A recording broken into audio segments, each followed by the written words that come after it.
Alors Raymond Dhuicq, président de la brasserie Dhuicq, quatrième génération de brasseurs, à Jeanlin depuis 1922. En fait, mon arrière-grand-père était brasseur dans les Flandres, à Zegerskapelle, et c'est après la Première Guerre mondiale que mon grand-père, qui souhaitait exercer le métier de brasseur, est venu s'installer à Jeanlin. Et pour la petite histoire, la brasserie historique familiale de Zegerskapelle a brassé jusqu'à la Deuxième Guerre mondiale, et elle a disparu avec la guerre. Ce qu'il faut savoir, c'est qu'à l'époque, dans le département du Nord, il y a un siècle, donc, il y avait 2000 brasseries. Alors ces 2000 brasseries, c'était surtout des fermiers qui exerçaient l'activité de brasseur pendant l'hiver, pendant les périodes froides, où ils pouvaient brasser plus facilement, et puis période où ils avaient un peu le temps. Et donc ils brassaient pour eux-mêmes, parce que ces fermes, bien évidemment, il n'y avait pas la mécanisation comme aujourd'hui, ça drainait beaucoup d'ouvriers agricoles pendant toute la saison, de la fenaison jusqu'à la moisson, et enfin toutes les récoltes et tous les travaux de la ferme. Et donc il fallait nourrir et abreuver ces ouvriers saisonniers qui venaient dans les fermes, et puis également les estaminer, parce que rien que dans le village de Jeanlin, il y a 50 ans, il y avait encore 12 cafés. Aujourd'hui, il en reste 2 qui vivent péniblement, mais ça, c'est une autre histoire, et on sait aujourd'hui que les médias ont fait beaucoup on fait évoluer les choses, et le café qui était un endroit de vie, de rencontre, de discussion, est devenu aujourd'hui un endroit un petit peu déserté, malheureusement. Et les gens sont de soir chez eux devant leur télévision. La brasserie a vécu péniblement entre les deux guerres, hein. Enfin péniblement, c'était vraiment de l'artisanat, parce que c'était une brasserie où on brassait pendant l'hiver, où la bière était mise en fermentation dans des fûts en bois et était acheminée dans les fermes et dans les cafés au fur et à mesure des besoins. Mais la recette de la Jeanlin-en-Bray était créée par mon grand-père entre ces deux guerres. La Deuxième Guerre mondiale a vraiment été une sorte de révolution, parce qu'il y a beaucoup de petites brasseries qui n'ont pas survécu à cette Deuxième Guerre mondiale. Et puis, il y a une sorte de révolution industrielle. L'apparition du froid industriel a permis aux petits brasseurs de brasser toute l'année, de pouvoir contrôler leur fabrication. Donc ça a été une chose importante. Deuxième chose, les véhicules automobiles, parce que avant-guerre, nos livraisons se faisaient par des voitures à chevaux. Bon, les véhicules automobiles sont apparus avant, mais se sont généralisés après la guerre. Et donc, mon grand-père a racheté aux Américains, avant qu'ils ne repartent, un Dodge, qui a été notre premier camion de livraison, ce qui nous a permis d'agrandir notre rayon d'action, bien évidemment. Et troisième chose, c'est les bouteilles. Également, les bouteilles étaient apparues avant-guerre, mais nous, on les a commencé à les utiliser qu'uniquement après la Deuxième Guerre mondiale.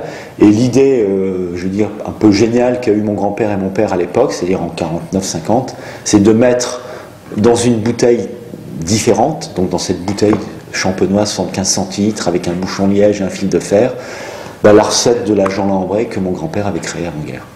Et ça, cette recette plus cette bouteille, c'est ce qui a permis, dans le temps après,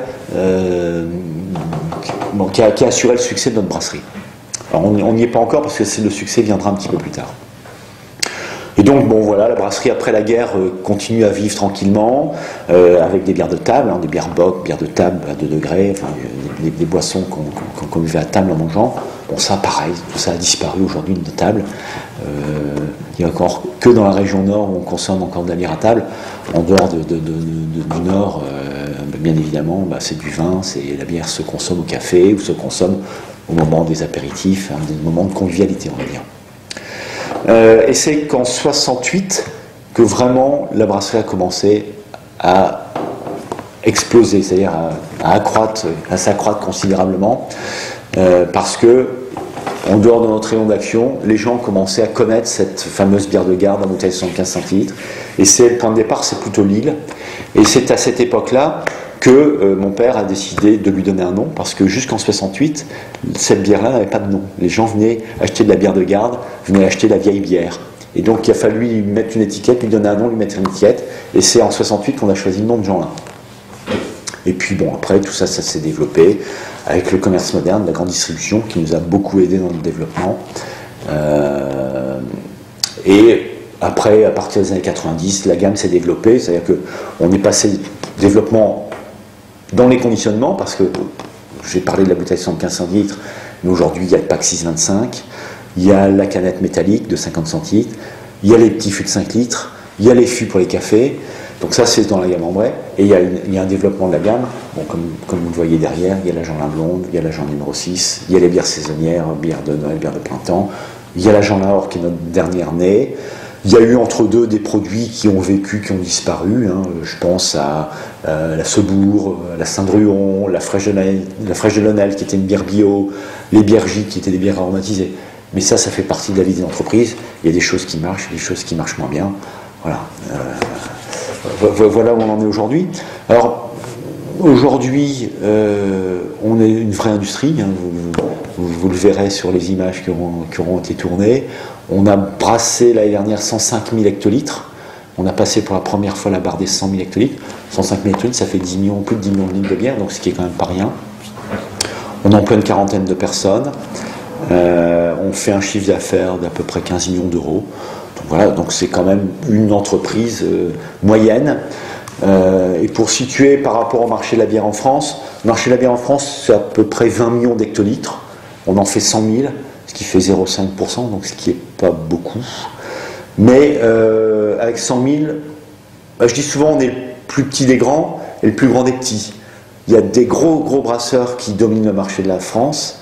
Et puis il y a depuis une quinzaine d'années un renouvellement des petits produits de terroir, des petits producteurs de terroir. Et la profession qui s'était concentrée dans le nord et dans l'est de la France, aujourd'hui on trouve des petites brasseries un petit peu partout à travers la France. Et ça, c'est le renouveau de la bière, c'est le renouveau du terroir, du goût. Et ça, je pense que c'est très positif pour notre profession. Pour faire de la bière, on va partir de 4 ingrédients principaux.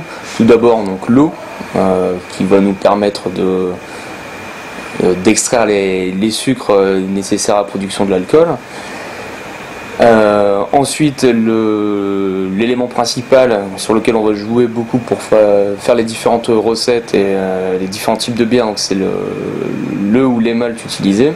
Donc en fait c'est du malt d'orge, c'est-à-dire que c'est de l'orge qu'on a fait germer pour libérer l'amidon qu'il y a dans le grain, puis qu'on a séché à une température plus ou moins élevée afin de produire un malt plus ou moins foncé qui rentrera en compte dans la fabrication d'une bière blonde ou d'une bière ambrée ou d'une bière brune. Ensuite, le troisième ingrédient, sans doute le plus connu, c'est le houblon. Donc c'est l'épice de la bière. C'est ce qui va nous apporter l'amertume principalement, mais aussi le côté floral et parfois fruité de la bière. Et ensuite, évidemment, de la levure. Donc c'est le même type de levure que la levure de boulanger. C'est ce qui va nous permettre en fait de transformer le sucre en alcool, en gaz carbonique, et donc de fabriquer à proprement parler de la bière. Donc comment ça se passe? Tout d'abord, donc le malt va être concassé, c'est-à-dire qu'on va essayer de le broyer. On ne va pas le réduire en farine, mais on va juste en fait ouvrir le grain afin de permettre l'extraction de l'amidon qu'il contient. Et donc ce malt concassé va être mélangé à de l'eau. Pour la suite des opérations, il va falloir séparer les grains encore présents dans le mélange du jus sucré et coloré qu'on appelle désormais mou. Donc pour ça on a une étape de filtration, on extrait et on récupère la partie liquide et sucrée.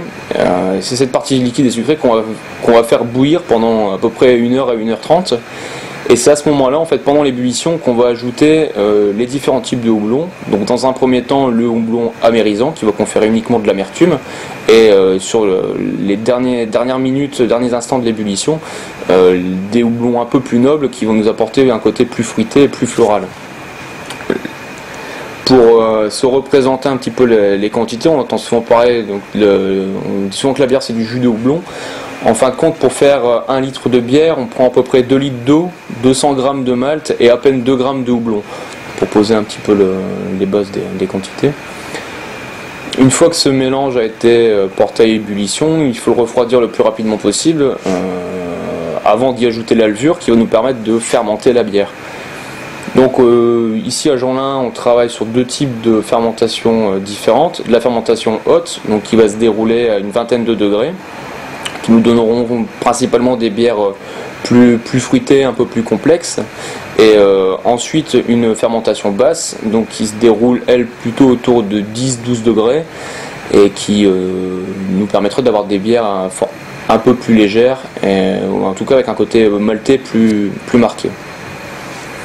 Donc la fermentation dure entre 7 et 10 jours, selon que ce soit une fermentation haute ou basse. Et à la suite de cette fermentation, donc, on va passer sur ce qu'on appelle une période de garde. Donc en fait c'est une période de stockage et de maturation à froid qui nous permet principalement de faire décanter les levures présentes donc après fermentation de la bière, mais qui nous permet aussi d'affiner le produit et de développer, d'amplifier les arômes. C'est ce qu'on appelle donc des bières de garde. Après cette période de garde, on va filtrer la bière afin de la rendre la plus claire et brillante possible. Donc uniquement en retirant la levure, et c'est juste après la filtration en fait qu'on passe directement sur la mise en bouteille. C'est vrai qu'on est passé d'un stade vraiment artisanal, où c'était il y avait des cuves, mais il n'y avait rien d'automatisé, à un stade vraiment très industriel. Alors par la force des choses, par le fait qu'on s'est développé, mais également par les contraintes, parce que on a un certain nombre de contraintes, je veux dire sanitaires. Le consommateur aujourd'hui est de plus en plus exigeant, que ce soit notre consommateur de la grande distribution que notre consommateur final. Il y a des choses qu'on faisait il y a 50 ans qu'on ne peut plus permettre aujourd'hui. Donc il y a ces contraintes, je veux dire, sanitaires, d'hygiène, de qualité de produit, et les contraintes environnementales qui font qu'aujourd'hui on ne peut plus polluer. Donc on a intégré tout ça dans nos programmes d'investissement. Donc voilà, aujourd'hui on est une entreprise moderne, respectueuse de son environnement, respectueuse de ses salariés, parce que pareil, les conditions de travail ont beaucoup évolué. C'était du travail manuel il y a encore 30 ans.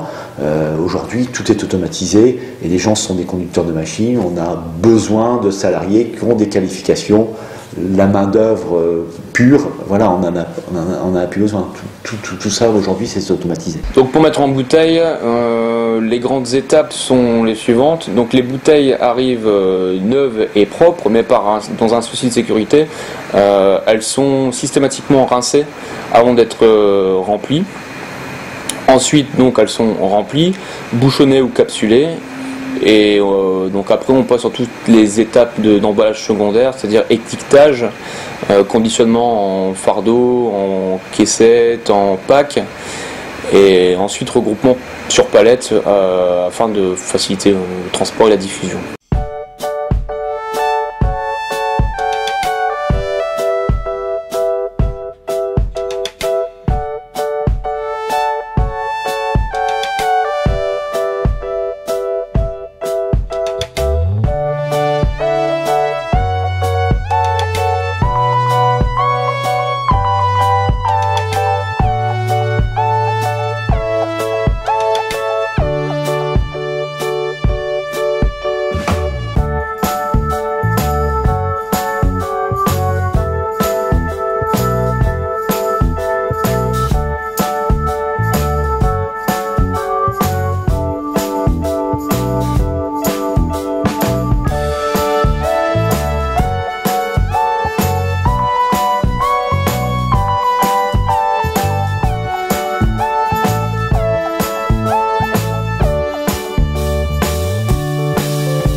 produits, on a toujours des projets. Jean Lahore est arrivé sur le marché l'année dernière. On est encore en phase de lancement et de mise en place de ce produit. Donc de nouveaux produits, c'est pas pour tout de suite. Bon, c'est vrai qu'on a des idées. Voilà, on est là pour avoir des idées et faire évoluer notre marché. Bon, je vous l'ai expliqué tout à l'heure, les produits vivent, donc il y a parfois des produits qui meurent. Bon, il faut toujours être force de proposition pour remplacer les produits qui disparaissent. Donc voilà, pour le moment, il n'y a pas de projet précis, mais on a des choses dans les tiroirs. Le projet, il y a des programmes d'investissement, la brasserie s'agrandit, donc il y a des investissements qui sont en cours, des projets d'investissement, en particulier au niveau de la salle de brassage. Bon, mais ça, c'est régulier, ça fait 35 ans que je suis dans la brasserie, ça fait 35 ans que tous les ans on a investi et on a développé l'outil de travail. Non, le projet qui est important pour moi, qui me tient à cœur, c'est la succession. Bon, je ne suis pas encore à la retraite, mais j'en suis plus très loin et voilà, je suis en train de préparer pour qu'il y ait une 5e génération qui vienne prendre la suite, si cette 5e génération le veut bien. Mais si elle le veut bien, je vais tout faire pour que ça se fasse le mieux possible et que l'entreprise reste indépendante et ne tombe pas dans l'escarcelle d'un grand brasseur qui ferait disparaître la marque et la brasserie de Jean Lahore.